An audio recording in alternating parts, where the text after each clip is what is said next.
Sergeant Curtis Grubb Cullen stood in a Norman field on the 14th of July. 1944, watching General Omar Bradley raise his binoculars toward a wall of earth and roots that had stopped the entire First Army for 6 weeks. 29 years old, no engineering degree, no official orders. Just a sketch he had scratched onto a ration box 3 weeks earlier. Every Sherman tank that tried to climb over these ancient French hedgerows exposed its thin belly armor to German gunners waiting on the other side. Hundreds of tanks had already burned. Hundreds of crews had already died. But the steel welded onto the front of Cullen's tank that morning had not come from an American factory. It had come from the beaches of Normandy itself, torn from the very obstacles German engineers built to gut Allied landing craft. Bradley lowered his binoculars and said one word: proceed. What happened in the next few seconds would decide whether an entire army could finally break out of Normandy, or whether one sergeant's scrap metal idea was about to fail in front of the general who commanded him. Before we begin, pour yourself a warm cup of coffee or tea. Take a quick look at the clock. What time is it where you are right now? Let us know in the comments. Then sit back and enjoy today's World War II story. Curtis Grubb Cullen had been a soldier for 3 years before he ever picked up a welding torch that mattered. 29 years old, a sergeant with the 102nd Cavalry Reconnaissance Squadron, part of the 2nd Armored Division. He had crossed onto the beaches of Normandy in the first week of June and watched the invasion succeed exactly where the planners expected it to fail. Nobody had planned for what came after. The maps calling this region Normandy bocage looked harmless enough back in England. Green squares of French farmland, neat little property lines drawn in soft pencil on a briefing table. On the ground, those lines were something else entirely. French farmers had been stacking fieldstone and packing earth along their boundaries since the days before gunpowder existed. Centuries of tree roots had woven through those mounds until they stood taller than a man on horseback, thick enough to stop a truck, and old enough that nobody alive remembered them being built. The hedgerows were not hedges. They were walls, and they ran in an unbroken maze across the entire province. Field after field after field, each one sealed off from the next, like a prison built by farmers who had never intended to imprison anyone. American tanks met those walls in the second week of June and kept meeting them for 6 straight weeks. A Sherman driver had exactly 2 options when he reached one of these ancient earthworks.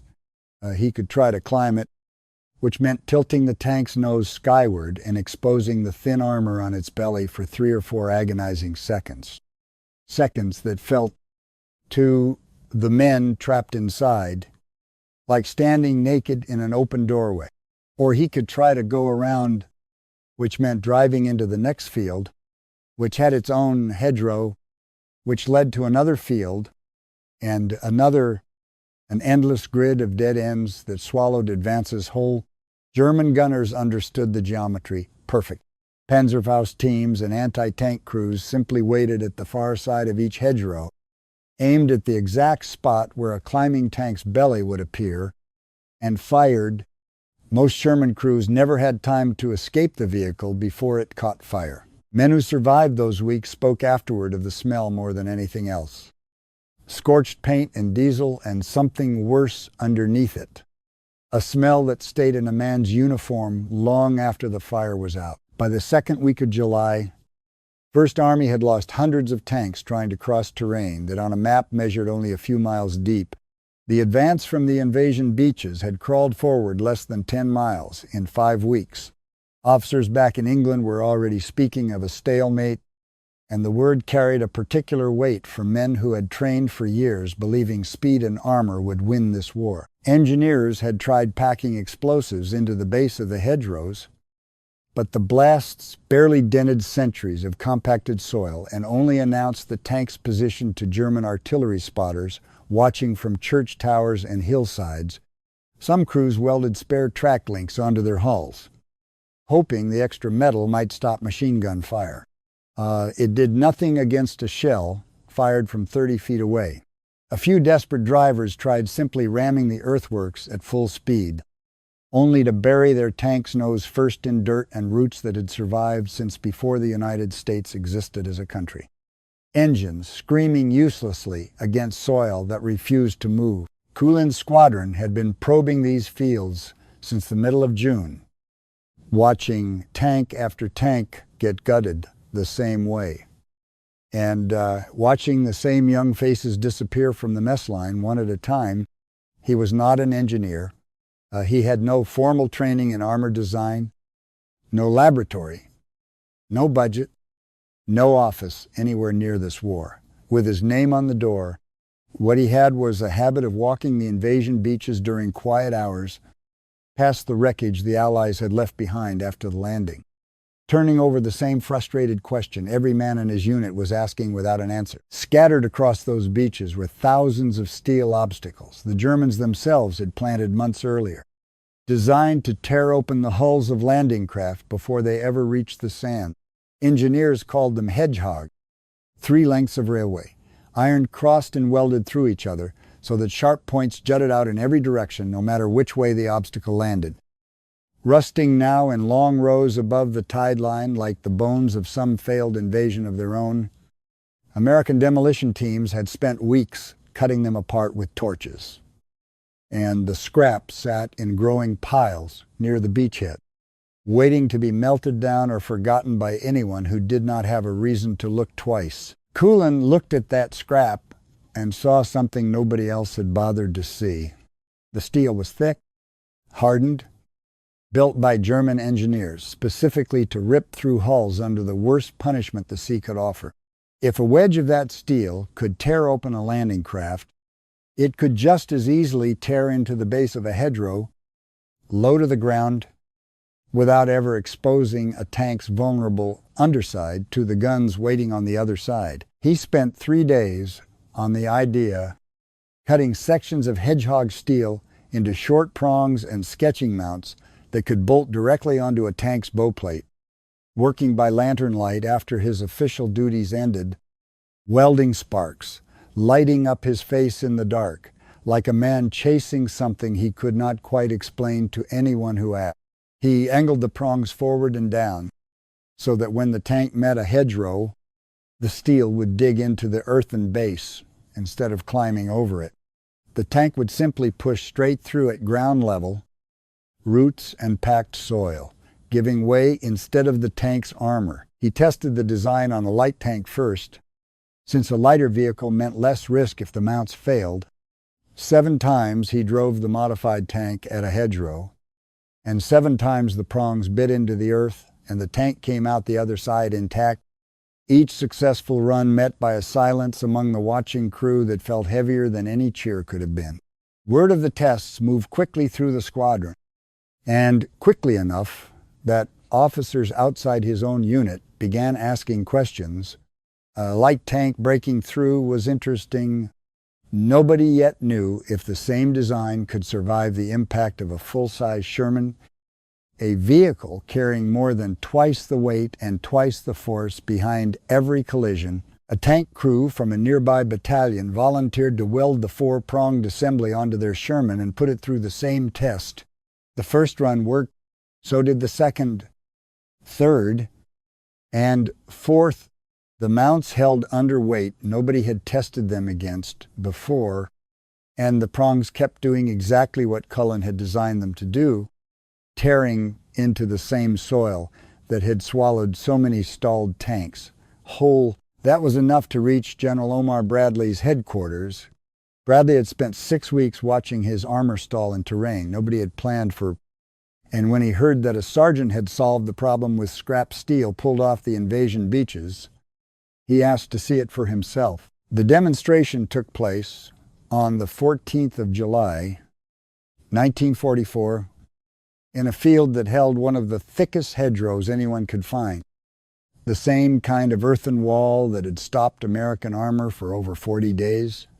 Cullen stood beside Bradley that morning with his hands still marked from welding, watching a general study the same wall of dirt that had haunted his own unit for weeks, and wondering whether 3 days of scavenged steel was really about to be judged in front of the man commanding an entire army.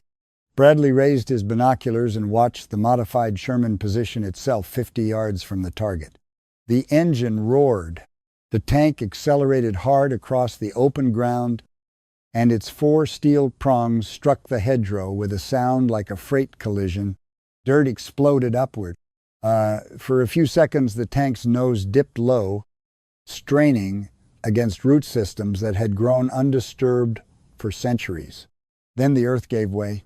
The hedgerow collapsed inward, and the Sherman burst through to the other side in well under 20 seconds. Bradley lowered his binoculars and walked forward himself, kneeling to examine the torn earth and the severed roots at the base of the gap. He had watched, by his own account, afterward. And something close to disbelief as a wall that had defeated his army for over a month gave way to 4 pieces of scrap steel from a beach obstacle. He turned to his staff and asked how quickly this device could be produced for every tank in his command. Nobody standing in that field yet understood how large that answer would become, or how many lives would depend on the welders who had less than 2 weeks to turn one sergeant's idea into the equipment of an entire army. The order left Bradley's headquarters within hours of the demonstration. Every welding torch in Normandy that could be spared was to be turned toward one task: cutting apart the steel obstacles the Germans had planted on the invasion beaches and turning that scrap into the 4-pronged devices that had just tunneled through a hedgerow in under 20 seconds. Operation Cobra, the breakout offensive First Army had been preparing for since the beachhead was secured, was scheduled to launch on the 25th of July. That gave the ordnance depots 11 days to turn one sergeant's invention into standard equipment for as much of an army as they could manage. 11 days that suddenly felt very small measured against how many tanks still needed fitting. 11 days sounded generous until a man actually stood in front of the beach obstacles and did the arithmetic. The hedgehogs were built from railway iron, thicker and harder than the steel American maintenance crews normally worked with, and cutting torches that sliced through ordinary armor plate in minutes struggled and overheated against it. Forcing crews to stop every few minutes and let the equipment cool before continuing, the prongs had to be shaped, sharpened, and welded into mounting brackets strong enough to survive repeated collisions at highway speed, then bolted onto a tank's bow plate without throwing off the vehicle's balance so badly that its front suspension buckled under the added weight. None of this had ever been done at scale before. It had been done exactly twice, once on a light tank and once on a single Sherman, in the space of a few days, and now it needed to happen hundreds of times over before the sun rose on the 25th of July. Hewlin found himself pulled out of his reconnaissance duties and placed near the production effort as the man who understood the design better than anyone else alive. He was not in charge of the operation, and he had never asked to be. He was simply the person soldiers kept turning to whenever a bracket cracked or a torch burned out or a batch of steel proved too brittle to hold an edge. A sergeant answering questions that officers with far more rank had no way to answer themselves. There was something strange in that a young man from New Jersey who 3 weeks earlier had been an anonymous name on a squadron roster, now walking rows of half-finished tanks in the dark, listening to problems he had never expected to be responsible for solving. The first days of production were slow in a way that felt almost cruel given how little time remained. Crews worked in open fields near the beachhead, sparks lighting up the hours before dawn, torches glowing orange against tents and stacked steel that still smelled faintly of salt, water, and rust. The same obstacles that only weeks earlier had been planted to tear open landing. Craft now being reborn as something meant to protect the men who had survived that landing. Every device that came off the line represented a tank crew somewhere down the line who might climb into a hedgerow fight with a fighting chance instead of a coin flip. Every device that did not come off the line in time represented a crew who would face the same odds that had already burned through hundreds of tanks since June. odds that had already taken friends and bunkmates whose names Cullen could still recite without pausing. Word spread through the maintenance battalions scattered across the beachhead that any welder, "Ane mechanics," any soldier who had ever held a cutting torch was needed at the production sites. Men who had spent the invasion repairing trucks and generators found themselves grinding beach obstacle steel into curved prongs under floodlights run off portable generators, working through the night because daylight had stopped being the only time anyone worked. Some of them had never touched a tank in their lives before that week, yet found themselves kneeling beside a Sherman's bow plate at 3 a.m, guided by men who had learned the process only days earlier themselves. The improvised depot took on the feel of a factory that had been dropped without warning into the middle of a Norman pasture, the ground churned into mud by truck tires, the air thick with the smell of hot metal and flux, and underneath it all, faintly, the smell of the sea that was never more than a few miles away. More than once during those first days, a finished batch of prongs turned out to be flawed only after it had already been welded onto a tank.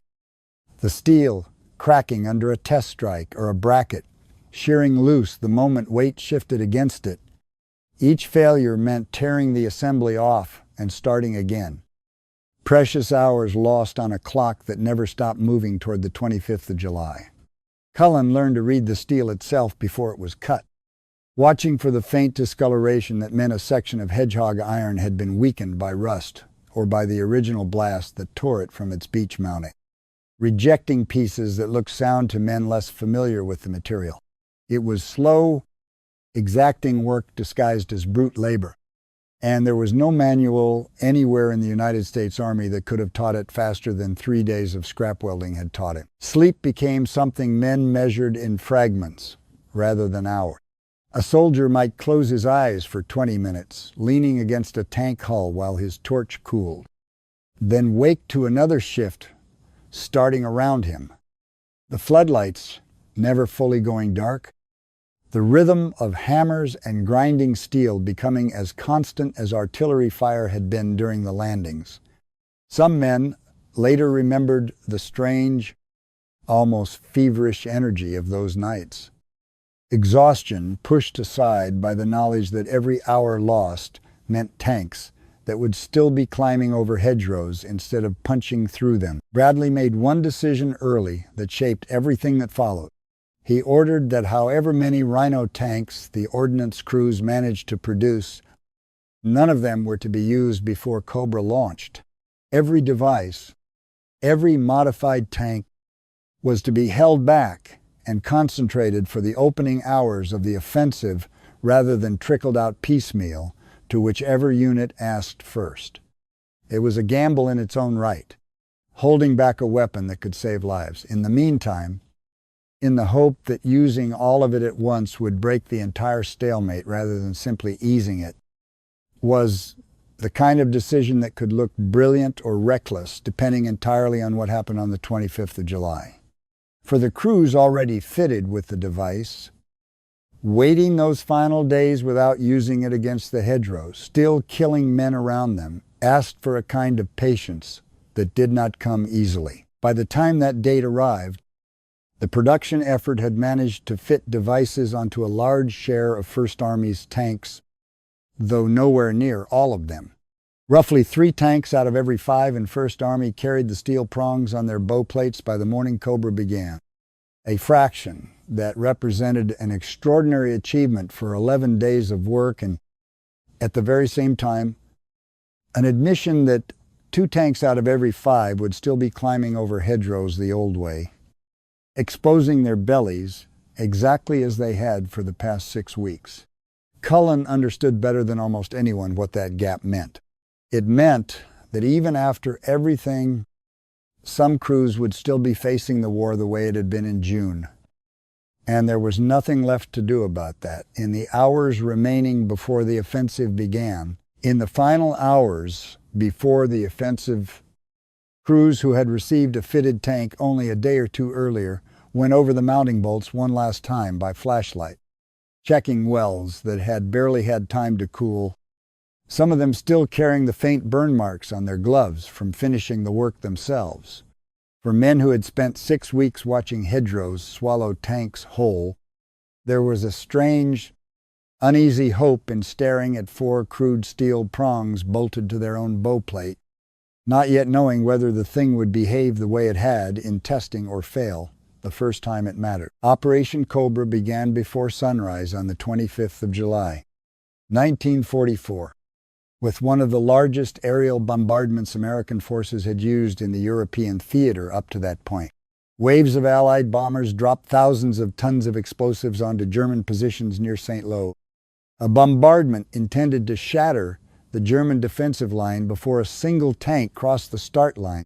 The ground shook for the better part of an hour and a half, a sound men described afterward as something felt in the chest more than heard.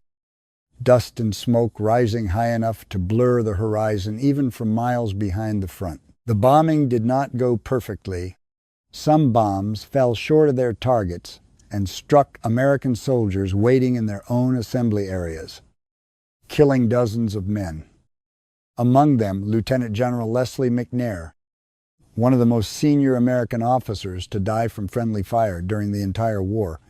It was a brutal reminder, before the offensive had even truly begun, that nothing about this war moved forward without paying for it in blood, including the plans meant to save lives, men who had spent 11 days welding steel onto tanks so that fewer soldiers would die. Crossing hedgerows now learned that soldiers had died before the tanks even reached the start line.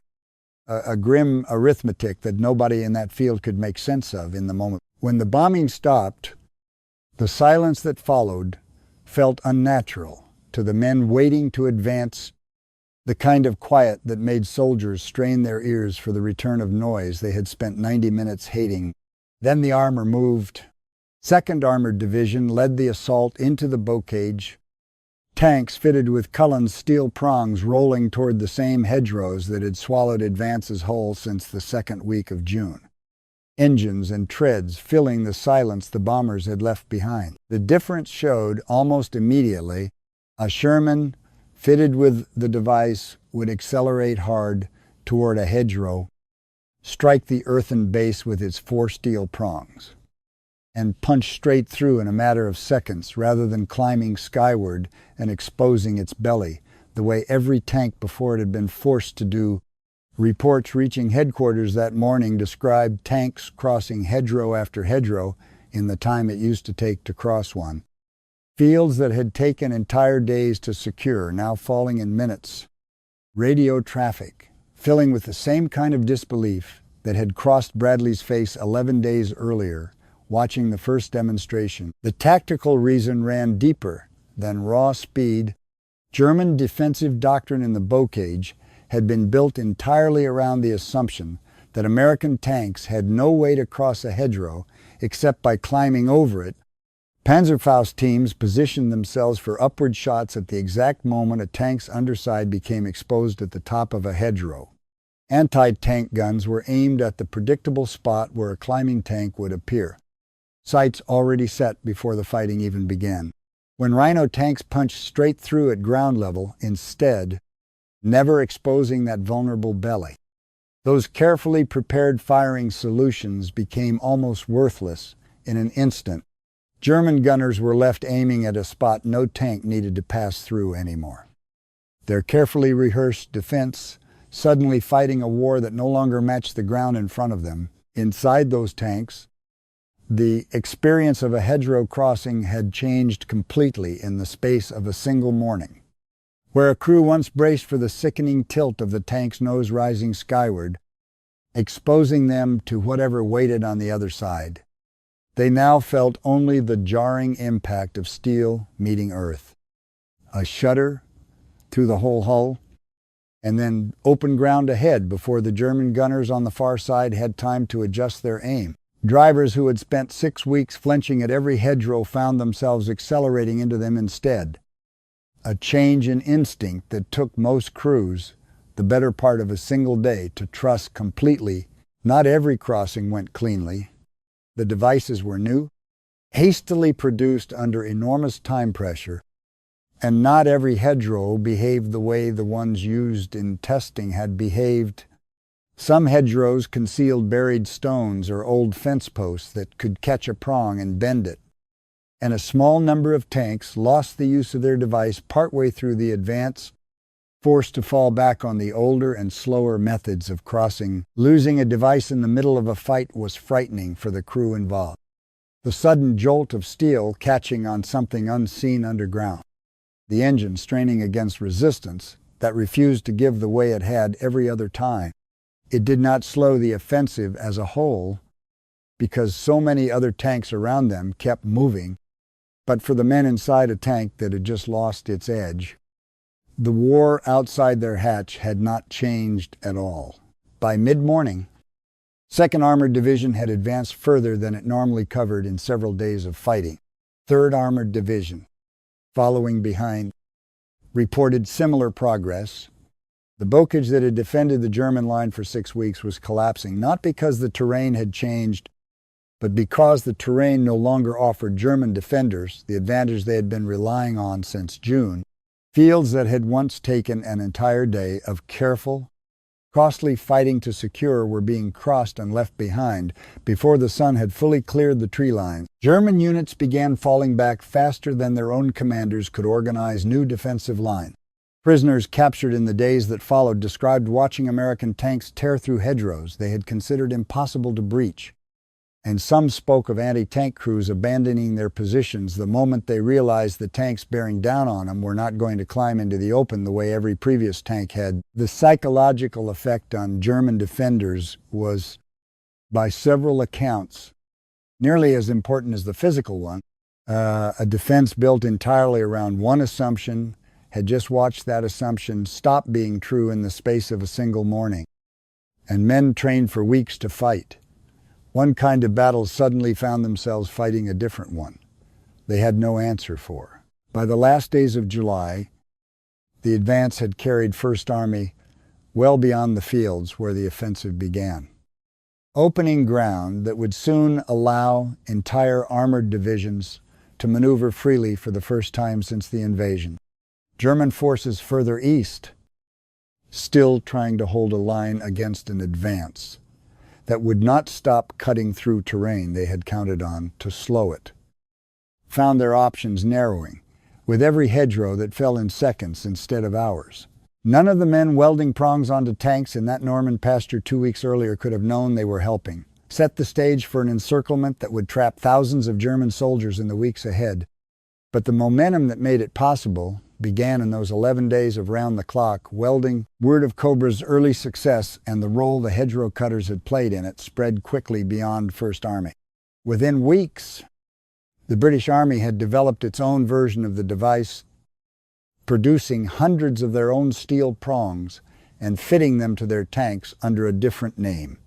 An idea that had started as 3 days of scrap welding by a single sergeant on a beach in Normandy was, within a matter of weeks, being manufactured by more than one Allied army, each one adapting the same basic principle to their own equipment. Back near the production depots, the work did not stop once Cobra launched. Crews continued fitting devices onto tanks, moving up to reinforce the advance, and maintenance teams learned to repair bent or broken prongs in the field, rather than sending damaged tanks all the way back to a depot. A device that failed against a hidden obstacle could often be straightened and re-welded well within a day, keeping tanks in the fight instead of pulling them out of it for good. Repair crews grew almost as practiced at fixing the prongs as the original welders had been at building, learning the weak points in the mounting brackets through hard experience, rather than any manual written before the offensive began. Casualty reports compiled by 1st Army in the days following Cobra's launch showed a marked change from the 6 weeks that preceded it. Tank losses per engagement and the number of crewmen killed or wounded inside those tanks both fell noticeably compared to June and early July. Some officers and later historians would credit the hedgerow cutters with saving well over 1,000 American lives in the days surrounding the breakout. though the exact number would always be difficult to separate from the countless other factors at work in those chaotic weeks.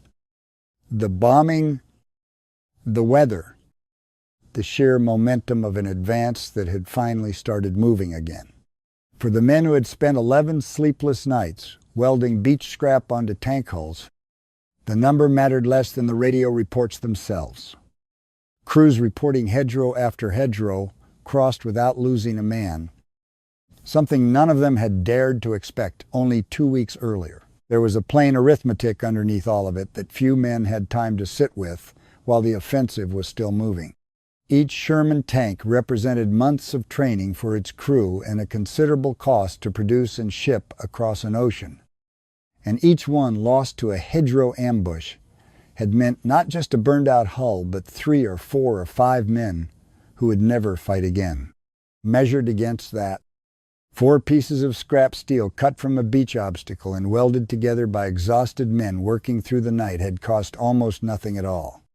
And the trade being made in those final days of July, precious little against precious much, was not lost on the crews who lived through it. By the end of July, American forces had pushed well beyond the hedgerow country that had trapped them since June, opening the way toward Avranches in the open countryside of France. Beyond it, the stalemate that had defined the campaign since the beachhead was secured had broken, not because a new weapon had been invented in a factory somewhere in England or the United States, but because a sergeant walking a beach littered with enemy scrap had looked at the wreckage of a German invasion defense and seen a way to save his own army's tanks.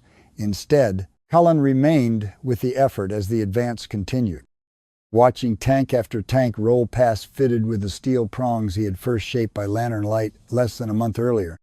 He had not slept properly in days by the time the breakout was underway, his hands marked with burns from hot metal, and he understood, standing in that field, watching columns of Rhino tanks move toward the front, that something about this war had shifted because of what he had built. He thought more than once in those days of the men who had burned in their tanks during June and the first weeks of July, men whose names he still remembered clearly, and wondered quietly whether a few more days of welding, started a few weeks earlier, might have changed what happened to them. It was not a question anyone could answer for, and he carried it forward with him the same way he carried the burns on his hand.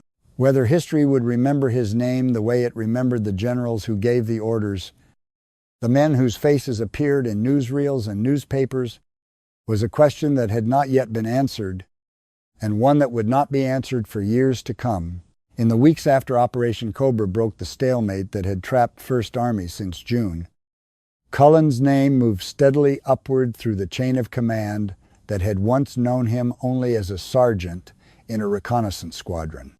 Bradley recommended him for the Legion of Merit, the nation's 4th highest military decoration, an award almost never given to a man of Cullen's rank. The citation credited him with exceptional ingenuity in solving a tactical problem that had cost the Army dearly for 6 weeks, and with contributing directly to a breakthrough that opened all of France to the advancing Allied armies. For a sergeant who had built his device from scrap steel and 3 sleepless nights, it was recognition that few men in his position could have expected to receive. But the war did not pause to let him enjoy it. Cullen returned to his unit and to the fighting that continued east across France through the late summer and into the autumn. The same war that had never stopped simply because one problem inside it had been solved. By November, his division had reached the dense, freezing woodland along the German border known as the Huertgen Forest, a battle that would come to be remembered as one of the costliest and most miserable the American Army fought in Europe, a place of endless mud and shattered trees where progress was measured in yards rather than miles. It was there, 4 months after he had stood beside Bradley watching a hedgerow collapse in the summer sun, that Curtis Cullen stepped on a landmine. The explosion cost him his leg. The man who had spent 11 sleepless days making sure other soldiers' tanks could cross a battlefield safely found himself carried out of that same battlefield on a stretcher. His own war ended not by the enemy he had outsmarted with beach scrap and a welding torch, but by a single buried mine in a forest that offered no clever workaround, no scavenged steel, no invention that could have saved him from it. He spent months recovering, first in field hospitals, close enough to the front that he could still hear artillery in the distance, and then in facilities further removed from the war entirely, learning to live with an injury that would follow him for the rest of his life. The same hands that had shaped steel prongs by lantern light now had to learn the slower, more frustrating work of relearning how to walk, how to stand, how to move through a world that had not paused to wait for him while he did it. The Legion of Merit citation eventually caught up with him during that recovery, a formal acknowledgement of what he had done in July, arriving while he was still adjusting to what November had taken from him. There was a bitter irony in it that few war stories managed to capture so plainly. A man honored for saving countless lives while paying, in the same war, with a piece of his own body. Cullen was discharged and returned to the United States as the war in Europe wound toward its final winter and spring. He came home to Cranford, New Jersey, the town he had left 3 years earlier, no longer the same young sergeant who had walked out with nothing but a service record ahead of him. In September of 1945, not long after Japan's surrender ended the war entirely, he married Bernice Enright. They settled in New York City, and Cullen found work as a salesman for Schenley Industries, a liquor distribution company, a job with no connection whatsoever to tanks, hedgerows, or the battlefield that had taken his leg and, in its own strange way, made his name. He walked with a limp for the rest of his life, a permanent reminder carried into every ordinary day that followed, into sales calls and office meetings and quiet evenings in a Manhattan apartment that had nothing to do with the war at all. Nobody meeting him across a desk at Schenley Industries in those years would have guessed that the man selling them liquor contracts had once stood beside a 4-star general watching a hedgerow explode, or that the same leg he no longer had been lost, solving a very different kind of problem in a forest a few hundred miles from where he first sketched his invention. Civilian life did not care much about wartime invention. The years immediately following the war were full of larger headlines, the shape of a new peace, the beginning of a new kind of global tension, and a tank modification devised in a Norman field in July of 1944 became, for most Americans, a footnote if it was remembered at all. Cullen worked steadily at Schenley through the years that followed, rising by the late 1950s to a position as a junior executive within the company. He lived quietly. He gave no interviews. He wrote no memoirs of his own, and he did not seek out the kind of public recognition that his invention, by any reasonable measure, might have justified. It was General Bradley, not Cullen, who kept the story alive in the years after the war. In 1951, Bradley published his own account of the campaign, a memoir describing the Normandy breakout in detail, including the demonstration in that Norman field and the sergeant whose scrap steel device had solved a problem that had baffled an army for more than a month. Military historians studying the European campaign began citing the invention in their own accounts of Operation Cobra, and the Army's official histories of the war in Europe included their own descriptions of the device and its impact on the breakout. But outside of military history circles, in the ordinary run of American life, Curtis Cullen remained an unfamiliar name, a man selling liquor in Manhattan who happened to have changed the direction of a war. He died on the 20th of November, 1963. In Greenwich Village, Manhattan, he was 48 years old. He was buried in Westfield, New Jersey, not far from the town where he had grown up and later returned to as a young veteran, learning to walk on an artificial leg. His obituary in the local papers mentioned his Legion of Merit and, briefly, his role in developing the device that had helped break the Normandy stalemate, but the notice was modest. A few lines in a hometown paper for a man most of the country had never heard of. What happened next, Cullen never lived to see. 7 months after his death, on the 6th of June, 1964, President Dwight Eisenhower gave a television interview to CBS correspondent Walter Cronkite, marking the 20th anniversary of the Normandy invasion. The interview was filmed in the same hedgerow country where the war had once stalled for 6 weeks. The same earthen walls still standing decades later, still thick, still green, still exactly the obstacle. They had always been. Eisenhower, who as Supreme Allied Commander had once approved the very campaign Cullen's invention helped unlock, told Cronkite the story of the sergeant and his hedgerow device on national television, describing how one soldier's improvised solution had helped break open the bocage when nothing else had worked. Millions of Americans watched that broadcast. For many of them, it was the first time they had ever heard the name Curtis Cullen, delivered not by a military historian or an official Army publication, but by a former Supreme Allied Commander speaking from the very ground where the invention had proven itself 2 decades earlier. Cullen was not alive to hear it. He had died not knowing that his contribution would ever reach an audience beyond the pages of a general's memoir and a handful of official Army histories. In the decades since, the story has settled into a quieter kind of permanence than a single television broadcast could offer. The Army's own history of its ordnance innovations includes an account of the device that still bears his name.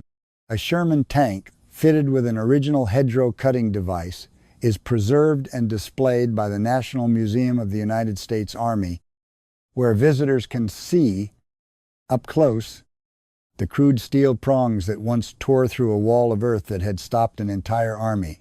In Cranford, New Jersey, a public memorial outside the municipal building honors Cullen and the invention that carried his name into the town's own history, a small, permanent acknowledgement in the community where he grew up and where he is still remembered as more than a name in an Army file. The device itself did not remain in wide use, much beyond the campaign that made it famous. As American forces pushed beyond Normandy into terrain that no longer required specialized hedgerow breaching equipment, most units removed the steel prongs from their tanks. And by the war's end, the Rhino device had become, like so much wartime equipment, a piece of history rather than an active tool, but the underlying lesson that a soldier without rank, without an engineering degree, and without approval from anyone above him could look at a battlefield problem and solve it with whatever material happened to be lying nearby. Outlasted the steel itself. It shaped the way the Army thought about field innovation for decades afterward, and it remains in military history, classrooms and museum placards alike, one of the clearest examples of an ordinary soldier changing the course of a campaign. Curtis "Grub" Cullen never sought that legacy. He built his device because tanks were burning and men were dying, and he thought he saw a way to stop it. He paid for that war in his own body 4 months later, in a forest far from the beaches where his idea began. And he spent the rest of his life working a regular job, raising no monuments to himself, asking for no attention beyond the medal a general had already decided he deserved. It took a president, speaking on television 7 months after Cullen's death, to finally tell the country what he had done. By then, the sergeant who welded beach scrap onto Sherman tanks so that other men could come home was already gone. But the men who did come home, and the families waiting for them, carried the proof of what he had built long after his name had faded from the headline.